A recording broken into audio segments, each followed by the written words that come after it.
Okay, we'll call the meeting to order. This is a meeting of the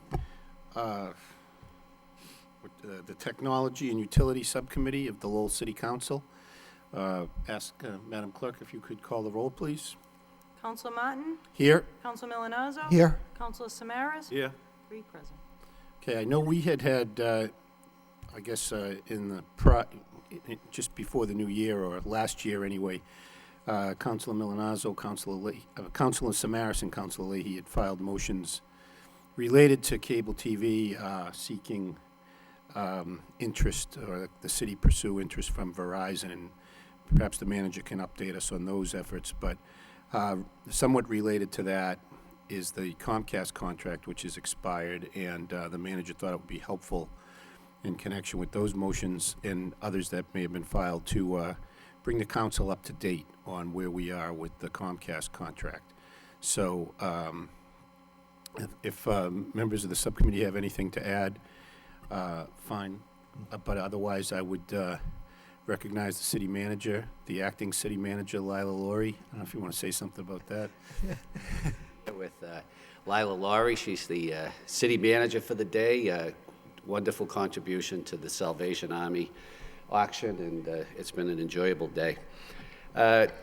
In response to your question is, unfortunately, no inner cities are in Verizon's business plan. We have reached out to them several times. I see the advertisements on TV for all the time about FiOS and why can't we get that, but we have reached out to them, and it's not just Lowell, it's inner cities are not in their business plan, and at this point in time, we are not going to see any competition in the city from Verizon. With that said, with this new contract that we're going to be entering into, I just want everybody to know that this is not an exclusive contract with Comcast. If for some reason or other down the road Verizon or another entity would like to do business in Lowell, we would be open to negotiating with them and working with them to provide service to the city of Lowell. So I just want to reiterate that even though Verizon doesn't want to do business in Lowell at this particular point in time, signing this contract doesn't foreclose that from the future. With that said, as I told you, we, the original agreement has expired. We're about to enter into a new agreement after extensive negotiations on some items. And I've asked our MIS Director, Moran Fernandez, to do a brief presentation of the salient points in this new contract and then be available for any questions following that. Okay, thank you. We recognize the MIS Director, Moran Fernandez, and the floor is yours. Good evening, councilors and viewing audience. As the city manager indicated, the Comcast contract currently in place did expire. It expired in October of 2013. It's been a long negotiation process, which actually began in 2012. I've put together a slide presentation for you. You have the handouts, and they will be posted on the website early tomorrow morning for the viewing public to access, but we are not sending this out over cablecast to the viewing audience at this time, specifically because I was going to jump ahead through several slides to hit very salient points. And if there's no objections to that, I'm going to go ahead and just start. So proceed, sure. I'm just going to move forward over to slide 7, which is page 7 in your packet. And what this slide specifically talks about is what we cannot negotiate in this contract. It's worth pointing out because through the past several years, many of these items keep coming up, and there seems to be a lot of confusion about them. And the title is under, is there anything we specifically can't negotiate? Because of the statutory framework that this contract is based upon, which is federal statutes, combination of federal statutes, state statutes, there are very specific things we cannot negotiate. One of them is rates. The negotiations are not allowed to establish or negotiate cable rates, which are negotiated by the Department of Telecommunications and Cable at the state level. This is a state of Commonwealth of Massachusetts dictates this. They negotiate on behalf of the communities within the Commonwealth and establish the rates. So it's unfortunately something that we have no control over as much as we'd like to. Another item that we cannot negotiate are non-video related services. Oftentimes, the fact that Comcast, as a large entity, provides multiple services like internet access, like telecommunications, et cetera, oftentimes people confuse the contract that the city is entering into with those items. This contract that the city is entering into is specific to video services only. It is a video franchise with Comcast Communications. We are not allowed to negotiate anything related to internet service, wireless services, telecommunications, or any of those other facilities outside of the institutional network, which is the backbone for the city's network, per the FCC. Two other items that we can't negotiate on are the channel lineup. We are not allowed to specify channels. We can't decide that we'd like to have the golf channel back or we'd like to have a specific channel in the lineup. That is outside of the negotiations per the FCC. And the fourth item is channel placement. Years ago, the channel that this is being broadcast on was on Channel 10. And it was moved because of an FCC must carry that required the placement of the PEG channel elsewhere on the channel lineup. We had no control over that. That's per the FCC. So that could potentially happen at any point down the road, but we have absolutely no control over negotiating where a channel lines up in the placement beyond requiring that all of the PEG channels, the community, the education, and the public channels, be available to the lowest tier subscriber. So anyone who subscribes to Comcast, whether they're subscribing at something that gets every channel or whether it's a basic subscriber, does receive the government channel, the public channel, and the education channel. Now, while those four things taken together may sound like, wow, what can we negotiate on, right? I mean, there's a lot of things our hands are tied on. Well, there is a lot we can negotiate on, and these negotiations, which took quite a bit of time, were quite successful. So I'd like to take a look at the actual negotiations, what the results of it were, and what we're recommending in the contract. That begins on slide 12, which is page 12 in your handout, and I'm just going to jump over to there very quickly.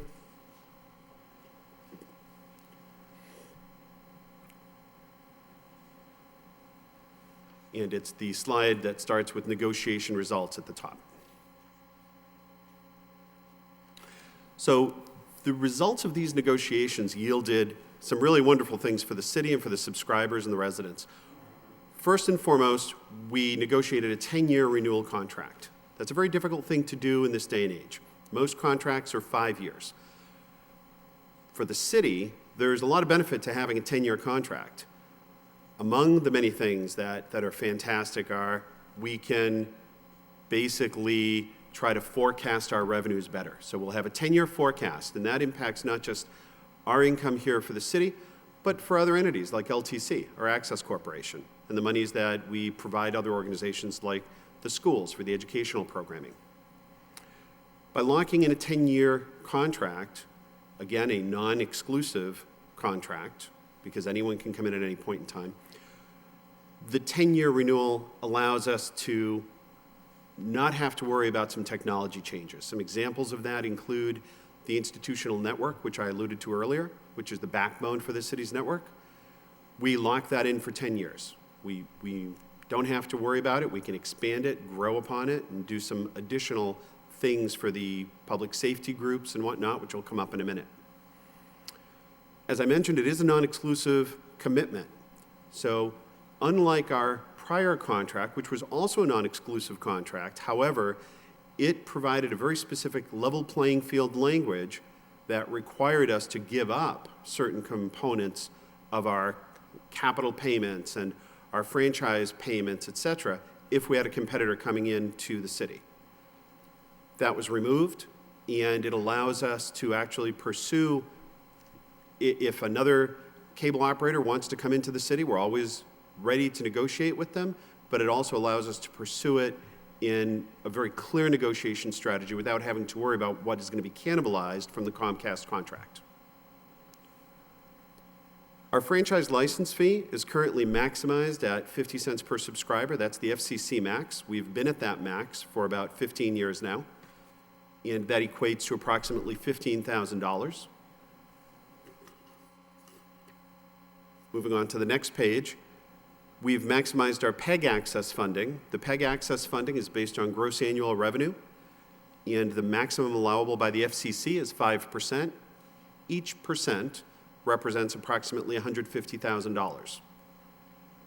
And we currently maximize that as much as we can. We've been doing that now for many years. And some of that goes to LTC, some of it comes to the city and then gets paid back to LTC or gets paid to the school system.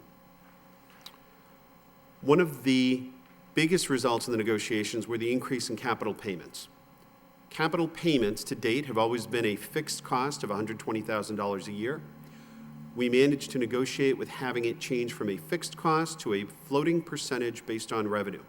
That floating percentage currently is estimated at $150,000 a year, which is a 25% increase. We expect that it may fluctuate, but the forecasts from Comcast themselves are that it will go up. So it'll provide us more opportunity for capital investment in video-related services here at the city. Another important negotiation point was the addition of another PEG channel. Very few communities in the Commonwealth have more than 4 channels. We have 4 right now. We've negotiated a 5th, which the city manager can request to have activated within 18 months, at which point we would also look at how we're going to use it, whether the choice is to use it as an educational channel, a community channel, et cetera. There's a very exciting opportunity there to provide that additional service to the residents of the city. Moving on to the next page, a continued discount to qualifying senior citizens. This does not change any of the discounts in place today. In fact, we are grandfathering discounts that would have expired previously. So if you are a senior citizen in the city of Lowell, you will continue to receive 10% off your basic rate, which, again, we kept at a percentage on the assumption that rates may fluctuate over the next 10 years, rather than having it a fixed dollar value and having it be really a diminished discount over time. Comcast has committed to continuing their Education Connection program. That allows services to all the schools, cable modems as needed. That allows high-speed cable modems to the library. It also provides the ability to record shows without having to worry about the royalties. So in the high school, for example, when they want to record something on the Discovery Channel to later share with students in a particular class, typically there'd be royalties involved, there would be all these legalities. The Education Connection program allows the school in the educational venue to go ahead and do so without having to worry about any of that. There's a firm commitment to expanding the city's institutional network, which is our backbone. Currently, none of the firehouses are connected into it, and we're hoping to connect the firehouses to provide advanced services to the firehouses, improving our public safety overall. And there's a continued commitment to PEG access programming advancements. During the negotiations, there were ascertainment hearings that took place where the public came and voiced their thoughts and provided suggestions on improvements. There were many recurring themes that came out of that, and Comcast has committed in writing to meet with us on a regular basis to discuss some of those technology advances as they occur and how they can be incorporated into the city. That includes things like being able to possibly take council meetings or subcommittee meetings, record them, place them on their servers, and make them available for on-demand viewing from Comcast subscribers. It also includes the possibility of providing channel lineup information. Because currently, if you are a Comcast subscriber and you go to pull up the channel information, there's no description of what activity is taking place at 6:30 tonight on Tuesday. And that is a quick overview of the renewal. The negotiating team, which consisted of the Law Department and the MIS Department, have reviewed the contract thoroughly and recommended that the city manager renew it. And at this time, I'd like to open the floor up for questions. Councilor Milonazo? Thank you, Mr. Chairman. Thank you for the presentation, and thank you for your hard work regarding the contract renewal. My question has to do with, since the contract ended in, I think it was October of 2013, from then until now, were we still getting the benefits that you talked about in this presentation? Meaning that, if I go back to page 12, I think they were listed out on page 12, were those benefits ever interrupted during the contract negotiations? We're currently on the Sixth Amendment to extend our prior contract. So we extended everything from the contract that ended in 2013 with the same terms and conditions. However, once this contract is signed, then the capital payments, which are the only things that really increased, will increase retroactive to the signing date back in October of 2013. Okay, thank you. My last question has to do with Verizon and a comment that the city manager made about them not being in any of the inner cities. Does the state statute or the federal statute that actually regulates cable, does that in any way mandate them to, at some point, look at the inner cities? It almost seems like it's discriminatory. I don't know if... Well, allow me to expand briefly on what the city manager was saying. I guess I would explain it in a different way. I would explain it from the perspective of Verizon has gone on record as early as 2011 in indicating that they will no longer implement any FiOS infrastructure anywhere in the United States beyond anything that they had already committed to contractually. Okay. They believe that the technology is mature, and certainly they advertise it that way, but they have no intent on taking on any new implementations anywhere. Yes, a large part of it, as the manager indicated, has to do with inner cities, with cabling, with the infrastructure, et cetera. But just as I indicated earlier, that the city stands prepared to negotiate with any cable operator interested in coming into the city of Lowell. The single largest barrier to entry for any organization wanting to do that is essentially the infrastructure. They have to lay out a significant amount of cable at a significant cost to establish infrastructure throughout the city before they actually have anyone signed up. And that is one of the things that really causes them all to pause and say, we don't see a return on investment based on what it costs to, in Verizon's case, overhaul the central office that they have on Appleton Street, where it's an old office, and they estimated that it was tens of millions of dollars just to overhaul that facility before they even laid a single strand of fiber anywhere in the city. Okay. Thank you. Thank you, Mr. Chairman. Councilor Samaras? Thank you, Marin, for this outline. As you were stating, and as the manager stated, by Verizon not coming in, that's one of the main competitors. People do not enjoy the same, we'll say, that Chelmsford or Andover enjoys in regard to rates. Now, the city has no say on what the rates can be or not be or what have you. What agency at the state, if people were concerned about this, would they call or complain to?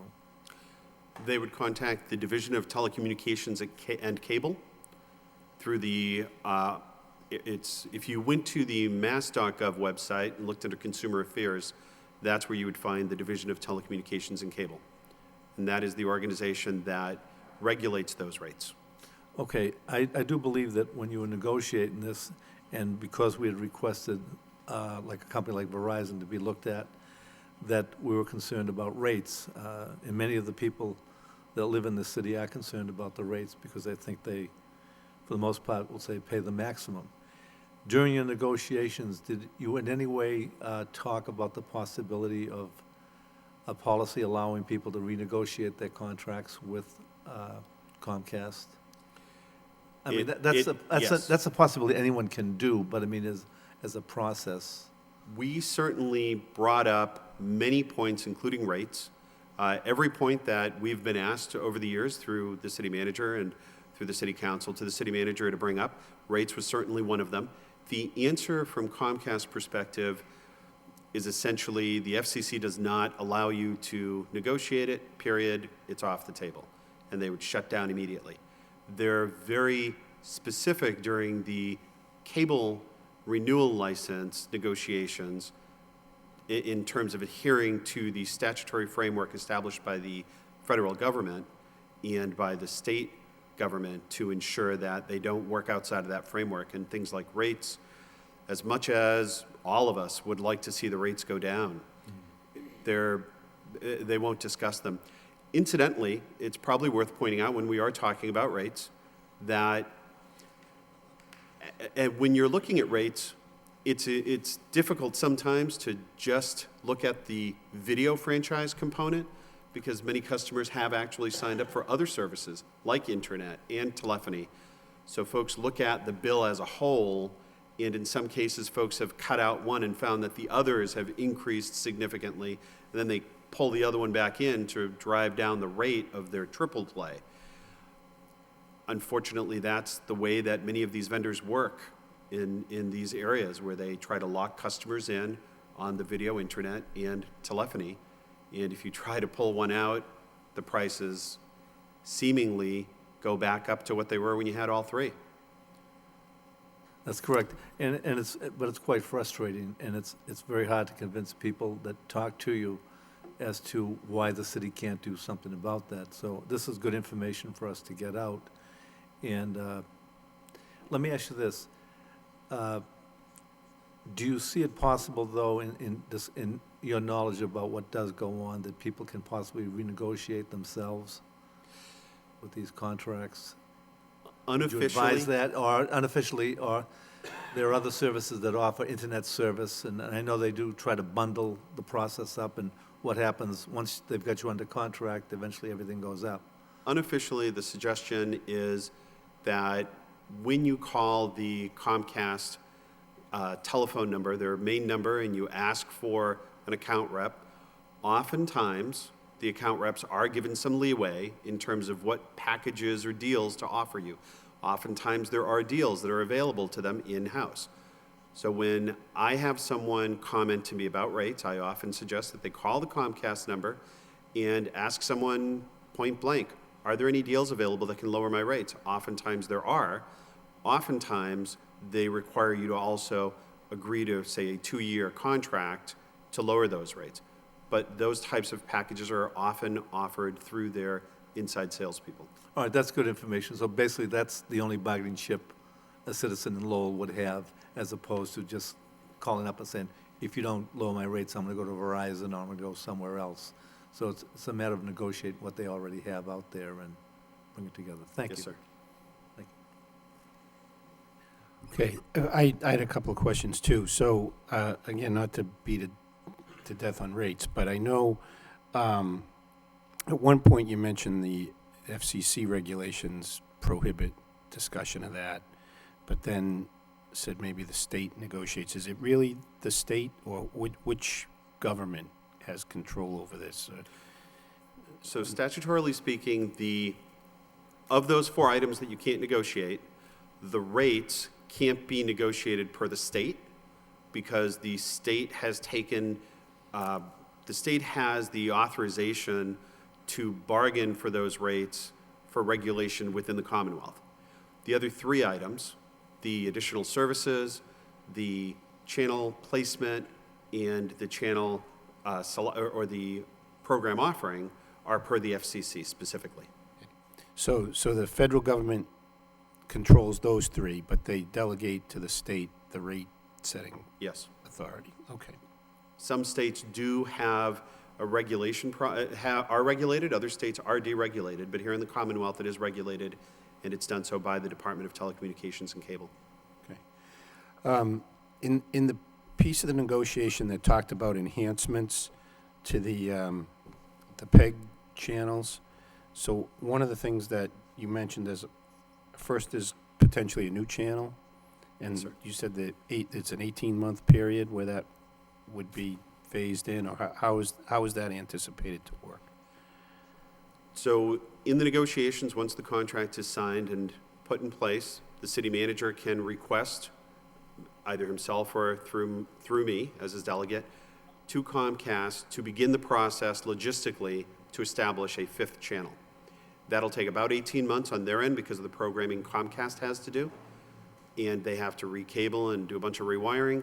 And during that period, the city manager would also look towards identifying how that channel is going to be used, whether it's on the public side, the education, or the community side.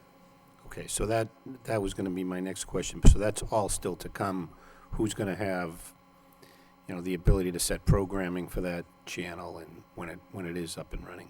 Correct. Assuming that it were a community channel, for example, it would be something likely coordinated through LTC as our access corporation. If it were an educational component, then it would either be through the vocational high school or through Cregan Studio here at the high school. Okay. And then the other enhancements, maybe adding an on-demand feature or adding the local access channels to the programming guide. What's the plan there? So that, among many other features, are things that Comcast is currently experimenting with. Many of the things they experiment with are done here in New England, and the plan is to meet with them. We'd be meeting yearly to discuss just where they stand on these items. On the channel guide, they actually worked with someone to experiment on how to get that from local organizations last year. It didn't work out very well. They had a lot of trouble getting input from the local organizations in a timely manner to get material onto their channel guide. So it's something they're reevaluating in terms of how to do best. With regard to the video on demand, that's something that they're trying to figure out whether there'd be a cost component to it, because there is, if you're taking video and you're storing it, Right. and you're going to make it available, then typically there's a cost component associated with that, as well as how long do you have it out there. It's not necessarily something that you're going to have out there for 6 months. Maybe it would be a few weeks. So are there other things contemplated besides those two? Yes. Okay, During the, I'm going to pull up my notes here. sure. During the cable assessments, there were things like providing an HD channel so that we could look at taking as much advantage as possible on digital television signaling. We know that several years ago, we moved everything from analog to digital. However, in the process of how things are streamed out over their cable plant to the end user, many consumer complaints have originated from folks who go out, spend all this money on an HD TV, which works great if you plug a DVD player into it, but when you plug in your cable service, which you're paying a significant amount of money for, you're not benefiting from the full spectrum of digital technology that you should be able to get on that TV. So the possibility of whether it's moving 1 or 2 channels and delivering them in an HD environment, so that we're really kind of pushing the spectrum of innovation out to the home user, specifically for government channels or community channels or whatever we choose within the PEG channel lineup. Okay. Well, again, I sit on the board of LTC. Some of these things have been talked about before. The channel guide is one, because we're always looking, to increase viewership, and that we view as something that would, enhance viewership if people knew what was on when. So, the other thing we can never seem to get out of Comcast is rating information, which they jealously guard, so we don't really know for sure who's tuned in right now, Right. Except for the people that approach us later. The analytics were something we spent a significant amount of time actually discussing, and we're not able to get the analytics from them at this time. Okay. All right, well, appreciate your work on this and the presentation. Open this up for questions for others. Councilor Leahy? Thank you. So quickly looking at the outline that you gave us, and my question was the same as the committees with the fees. That's the question that we constantly get, rising fees. And you did answer the question, which, if you do call up, one day it's hit or miss. If you happen to get a good customer service person, there's some sort of special, they will lower your rate. which kind of leads us to believe that you could just lower them across the board. But I understand your explanation for that. I don't accept it, but I understand it, you know. Is there anything in here negotiating? We've been trying to get closed caption, and that's been something that we desperately need in the city. So was there any talk for closed caption for the local channels? Yes, when we, back to Councilor Martin's point, when you were asking about other advances of things that in the negotiations that I was just talking about, like HD, et cetera, closed captioning is one of them. As you may be aware, closed captioning today is not an automated task. It's a manual, laborious, physical task where people literally sit and type to key the information in. That's one of the things that was discovered recently when the Disability Commission started looking at closed captioning. The costs are rather exorbitant, and one of the things we asked Comcast to identify and come back to us on a yearly basis as we identify other technologies that we can efficiently incorporate into our environment is closed captioning. Who's NBC using? Do they have a contract with someone specific, Comcast and NBC together, that maybe we can leverage? You know, someone who's less expensive than other options or alternatives that are out there. But closed captioning is something we do continue to review with them on a regular basis. Yeah, but right now, we haven't made any headway. No, sir. It's fundamentally because of the cost. And the only option currently available without really getting exorbitant in the cost would be to have the closed captioning somehow added to the material that is later available through LTC. But to do real-time closed captioning is an extremely expensive venture. Okay. All right, thank you. Well, I thought that though the Disability Commission was at least funding closed captioning for city council meetings, right? It's not coming through the Comcast contract, but I think that Not 100% sure where that comes out of, but we specifically wanted to get it out of the Comcast Right. contract, so we added it to the list of technologies that we want to make sure that we're kept abreast on as we move forward over this 10-year cycle to identify what we can incorporate in, what costs might be associated with them, and what makes sense. all right. They have raised their own funds to pay for it. They've gone out and solicited funds, and I don't think we actually have enough to pay for the whole year, but it is expensive, and it needs, you know, they need to raise the funds to have that for the meetings for now.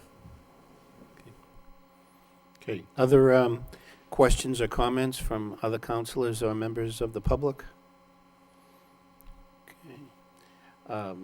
Hearing none, entertain a motion to adjourn from, Do we need to accept the report as a report of progress or recommendation to the full council at this point? Or is it just, I'll move to we accept the think just report move as to a accept. report of progress?